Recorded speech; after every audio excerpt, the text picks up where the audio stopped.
And welcome to another episode of Experts Speak. I am Michael DeLon. Today I'm talking with Kevin Heath. Kevin, thank you for being my guest today. Absolutely. Appreciate you having me on. Now, you are welcome. Kevin is a wow, he helps people in deal with group benefits, Medicare, health insurance, life insurance, things of that nature. But today what we're talking about is avoiding Medicare mistakes. Because Kevin's been doing this for a while, and he's like, there are certain mistakes that people make, and there are certain things that people need to know when it comes to Medicare, which is something I think is going to impact and affect all of us. So that's kind of where we're going with the discussion. So Kevin, as we get into this, why don't tell me how in the world did you get doing what you're doing today? Well, that's a long story. We could probably take up the whole podcast talking about that. But no, so I was in retail management for about 10 years, I always say my previous work life, right? Okay, And right. spent that and managed stores with Circuit City, if you remember them. Oh yeah. And, was always kind of in the customer service type business that way. And I got married, had our first kid, retail hours were killing me Mhm. in my family life. So I was like, let me see what else I can do out there. Someone introduced me into the insurance field. I had to go get licensed. I did that. And then fast forward, I started working for larger companies after I became licensed, like Humana, Blue Cross Blue Shield. Then I was like, okay, I see how, I've got the good knowledge now. I got everything, how everything works. I've been in it a few years, and I'm like, but I see there's a better way. I feel there's a better way. And that's when I started to say, I'm going to go out on my own as a broker, open up my own agency because I feel and I know there's a better way. And that's how Mm, we've been doing it since then, is that better way. We believe in education, guidance, not selling, because unfortunately, some insurance brokers out there, they're all about selling you something, not yeah. guiding you or advising you. Yeah, that's awesome. Well, and I appreciate that because in the world that you work in, I mean, you're dealing with life insurance, health insurance, group plans, and things. But one of the areas that you and I were talking about is this whole area of Medicare. And Absolutely. as I told you, man, I just when we recorded this, I just turned 59. I know Medicare's in my future. I don't know a whole ton load about it. I've got some experts around me, but I don't even know, are there things that I should be doing today? Let's talk about Medicare. And Mhm. as people start moving toward that retirement time frame, give us kind of like the big picture highlights of, I mean, what is it? When do you need to take it? And then let's talk about some of these mistakes that you've seen people make that can really have a profound impact on their lives. Absolutely. So take you for example, 59. Okay, that'd be a little early, right? Okay. It's hard for me to say that because I don't think it's ever too early to learn about Medicare because it is a very complex system, Yeah. and it's always being legislated. If you hear about it in the news, different things. There's always tune-ups, things changing every year. This year, actually, 2025, we had lots of major changes to the prescription drug portion of Medicare. Mm. So that's just an example, but the best time that we like to grab a hold of people and start educating them fully about Medicare is usually about 6 months before they turn 65. Okay. 6 months of we feel we from the years of doing this is my 21st year doing this, so we feel that's the magical number. Okay. Why do we say that? We say that because as you're approaching age 65, you become eligible. Most people become eligible for Medicare at age 65. Okay. Okay. There are other times if you're on permanent disability and receiving Social Security disability benefits for 24 consecutive months, you could be put on Medicare due to disability. You could be put on Medicare due to ESRD, which is end stage renal disease. Different things, but the vast majority of us, we're going to hit that Medicare age at age 65. Okay. And even though they've delayed Social Security, and hey, people think, well, I'm not going to retire till I'm 67 because that's when I get my full benefits for Social Security. They're still eligible for Medicare at age 65. Okay, that Okay. has not changed. So we like that 6 months before because we do what we call a foundations of Medicare. It's what I dub my presentation as, is the foundations of Medicare. And what that does is it goes through the soup and nuts of it, basically. We go from beginning to end because there's different parts. There's part A, part B, part C, part D. right? And then there's Like different alphabet plans. soup, man. Yep. There's different plans. And guess what? Some of those supplement plans are A, B, C, and D too. So it gets all confusing and mixed up, and there's enrollment periods. And what do I do? And this is why we feel that education is one of the most key parts. Why did I pick 6 months? It's there. You can only enroll in a Medicare about 3 months before your birth month. So there's different facets to it. And because it is ever changing, 12 months is still good. Like we would talk to someone 12 months before when they, like, say, when they turn 64, right? That's still not bad, but a lot can change in that 12-month period. So that's why Wow. we feel that 6 month window is the best window. Okay. So when somebody hits their 64th birthday, they need to start thinking, um, wasn't it the Beatles that wrote that? Will you still need me? Will you still feed me when I'm 64? Yeah. So when the Beatles come to mind, you hit your 64th birthday, you need to Yeah. start thinking about getting educated and learning about some of these things. Let's talk about some of the mistakes, some of the things that Mhm. you've seen people do, some of the maybe starting too early, starting too late. What are some of the most common mistakes you've seen people make, and then how do we avoid those? Typically, it's in when they enroll in Medicare and what they enroll into. They don't think they need Part A or Part B of Medicare, or they think they don't need Medicare at all because they're still working, or they are on Cobra and they think that's going to suffice. All these things can be huge mistakes and cost them dearly down the Mm, road, because there's penalties involved if you don't enroll into something and you have other coverage, or in that other coverage is not okay. creditable per the law standards or the government standards. Those Okay. type things can cause major issues down the road. Okay. And we've run into so many people talking to them after the fact, and they go, "I wish I would have known you." So we kind of joke sometimes, say, don't make me the guy you wish you would have known. Make me the guy Yeah. you know, and we can go ahead and get out ahead of this. Yeah, So that's good. And it's one of those things, and I'm gonna play dumb here because it's ignorant. I'll play ignorant because I really am on a lot of it. Medicare is something. All right, so let me just ask you the question that I know is going through my mind and in many of my audiences. Is Medicare something you have to enroll in? in most cases, yes. Okay, and so The if you only time that is, here's a real simple, I'll give one tip now, right? One teaser. About the only time you can not enroll into Medicare and be okay and not be penalized when you turn 65 later, right? Than that, if you enrolled later, is if you're actively working, and where you're actively working, you have health insurance, and that's considered creditable, which there's other facets that make it creditable. So these are all things that play into it. But that's okay, about the only time. Even if you have an individual health plan, not considered credible by Medicare. Even if you have Cobra, not considered credible by Medicare. So all these facets roll into it. So, okay, that's awesome. So it does affect virtually, let's just say everybody, asterisk, but everybody. mhm. And so since it does, you really need education because there's Yeah, just so many, like you said, there's A, B, C, and D, and E, and F, and G, and A, and it's like, what in the world?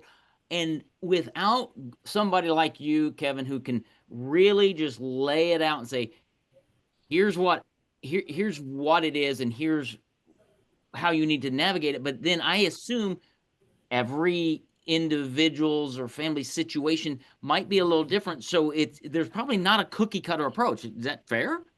that is true. 100% true. I Yeah. always say all the time, you can't put everybody in the same box, Yeah. because what's my situation is going to be different than what your situation is, and Yeah. what is my wife's situation or my uncle's situation. We're all different, right? And this is why I always Right. tell.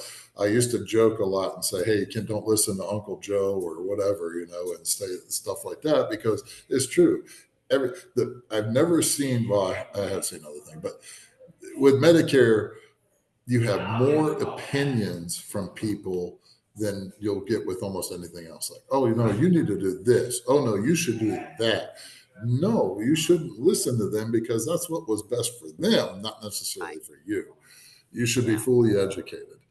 Another Yeah. thing is, there is a lot of information out there about Medicare, Hmm. and some of it's correct. Guess what? A lot of it's not. That's Right. right. Well, and I'm And glad you that's brought one that up of because those things. a lot of people want to just do the research, go to the Googles or whatever the Mhm. world and say, well, okay, now, well, sometimes that information, right? Sometimes it's dated, things change, and that's why. I mean, I don't think it's wrong to go out and kind of get up to speed and go, okay, No, I think I kind of know, but now let me talk to an expert because you're just going to guide me to the right spot. right. And people don't understand the penalties involved. They don't understand. I mean, so once you apply, do you have to reapply every year? No, not for Medicare Basic itself, but maybe for your additional, like a Part D drug plan, you should be shopping every single year, Yeah. because Part D drug plans change drastically every year. Formularies, which are listed drugs covered by a plan, can change every year. Where you want to fill them may change. All these factors run into Yeah. it. So, And that's what you keep up with. You and your team, you keep up with all of that stuff, right? correct. Yeah. Yes. So that's why I love talking with people like you and exposing you to my audience to go, I am not one of those guys who wants to know everything. I've just always taken the Henry Ford approach. As I read in a book or Mhm. heard sometime that, somebody said, well, Henry, you don't even know how to make a car. He's like, I don't have to know. I just have to be able to push the button on my phone to bring the engineer in who understands how to make the engine, right? And I bring somebody else in who knows how to make the transmission. He says, I don't need to know all that stuff. And that's how I approach most of my life is I really don't want to understand all the intricacies of Medicare. I want to go and sit down with you, Kevin, and invest 45 minutes or so and let you ask the questions and go, okay, Michael, based on your situation, here are two or three options. What questions do you have? How do we take that next step forward? Is that kind of how it works when somebody reaches out to you? Yeah, like I said, the first meeting we do is what we call the Foundations of Medicare. And that one actually is about an hour, can be as much as an hour and a half if someone has questions. Mm-hmm. It's how in depth we get. And some of that's going to be fact finding on our side. And from there, we have next steps. I can always say, hey, I got my homework and you got your homework from there, right? Mm-hmm. And that's where we go from there at that point. There's actually, we don't talk about one single product or anything specifically in that meeting. We're actually Wow. just educating in that meeting. That's all. Yeah, that's So, great. So if I understood you right, 40 or 50, 64 and a half is the magic age when somebody really needs to yes. start dialing into, okay, now Medicare is on my radar. And Mhm. 6 months then, because I think I heard you say you can apply 3 months before your birth date is when you Right. could Birth month. birth month. Okay. Yep.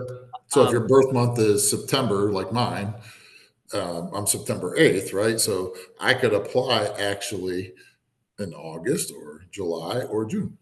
got it. Got it. Got it. Got it. Okay. So Mhm. that's why you need to start learning in 6 months before so Mhm. that you know what to enroll in, but also when. So there might be different Right. timings that affect Correct. things, right? Correct. Okay. Absolutely correct. And that's the biggest thing because that's where those penalties can come into play. If you don't, let's say if I'm actively working, right? Right. Another little nugget here, but if I'm actively working and my employer has less than 20 people on their group health plan, then I have to enroll in Part A and Part B because it has to be primary, or my group insurance will be secondary. But if I have more than 20 employees on the group health plan, then I can enroll in just say Part A and not Part B. Why do people do that? Part A typically has no premium because we paid into it through the years. Part B has a premium to it, so people may want to delay that. But people sometimes knee jerk and delay the Part B thinking they're okay without seeking advice, and they're not. Yeah. So, Well, and it's interesting because you talked at the very beginning that you work with other financial planners and people like that mhm, because this is part of a retirement plan because there are costs correct. involved and you Yes. have to pay for these things, right? Correct. Absolutely. And it varies because there's different programs, Medicare Advantage, Medicare Supplement. What do I do? What is better? What's better for me? And all these things. So again, we talk about positives and negatives of both things and the ins and outs of them and how they work. Just in an abstract, just how does a Medicare supplement work? And then how does a Medicare Advantage plan work? Again, not talking about benefits or any carriers or anything like that. We're just talking about how it works Right. and educating on that. Yeah, and that's good. So if as you're planning your retirement, you've got to make sure you're factoring in enough income, enough revenue to pay for these because it's an insurance policy at one level. It's an insurance plan for health, for uh, prescriptions, for other Mhm. things. I'm sure I don't even know what it all it covers, but it's part of your retirement plan. That's why if your financial advisor isn't super skilled with this, then you should refer them to Kevin. But you need to be talking to Kevin too, because you're not here, Kevin, to Right. replace like a financial advisor. You're here. You've got your niche that you're really an expert Mhm. at. Correct? Correct. That's absolutely correct. We deal with individual health, Medicare, group health, those type things. Those are our bread and butter, what we deal with mainly. Yeah. So Yeah. because So it's a lot just in that stuff.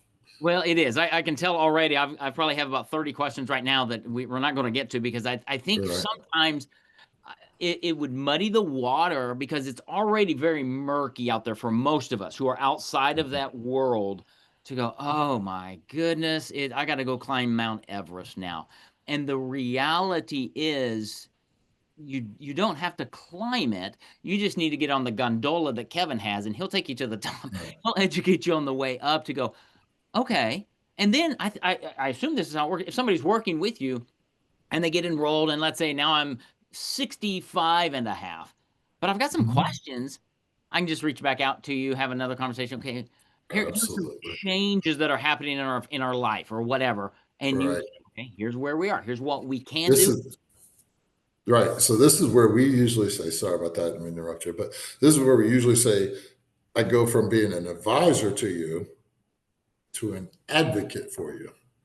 Okay. Mm, So we advise you and help you guide you to the enrollment process. Now you've enrolled, right? Now this is where it's different. I mentioned earlier, we're different, right?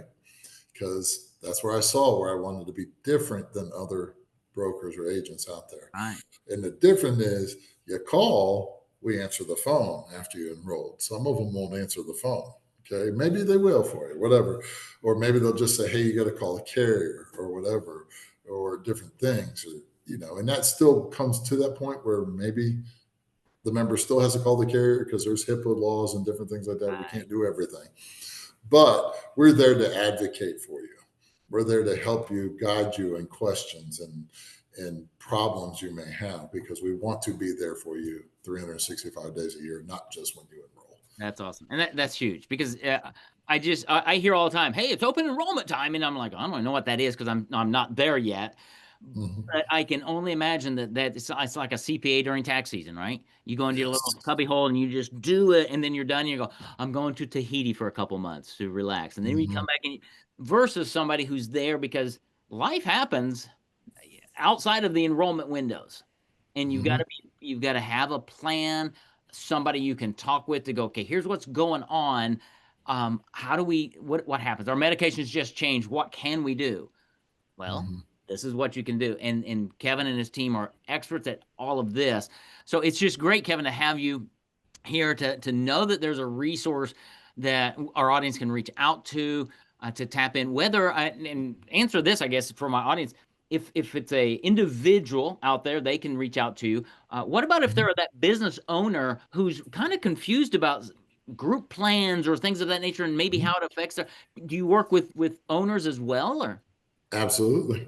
We work with a lot of small businesses. Obviously, it's probably more our wheelhouse because that's like us. We're a small business, right? So we appreciate that and everything. But no, any business owner can reach out. We can help advise them as well on the group plans because that's a whole nother world too. Oh, that is a whole nother world. Yeah. So okay, and that's what I wanted to let my audience know is whether you're a business owner, whether you're an individual, whatever, you're going to get impacted by Medicare.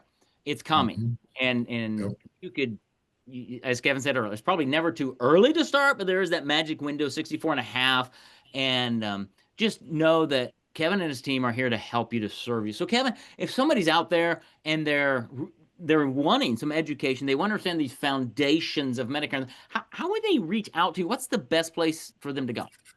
Well, we have our website, which is very simple. It's www.mtdbenefits.com, which MTD stands for making the difference. That's what it stands for, just so you know, in case people didn't know the letters. That's what it is, making the difference, or MTD benefits.com. And then you can also email us to info@mtdbenefits.com. So info, pretty simple. And you can reach out to our office at 678-928-3920. Awesome.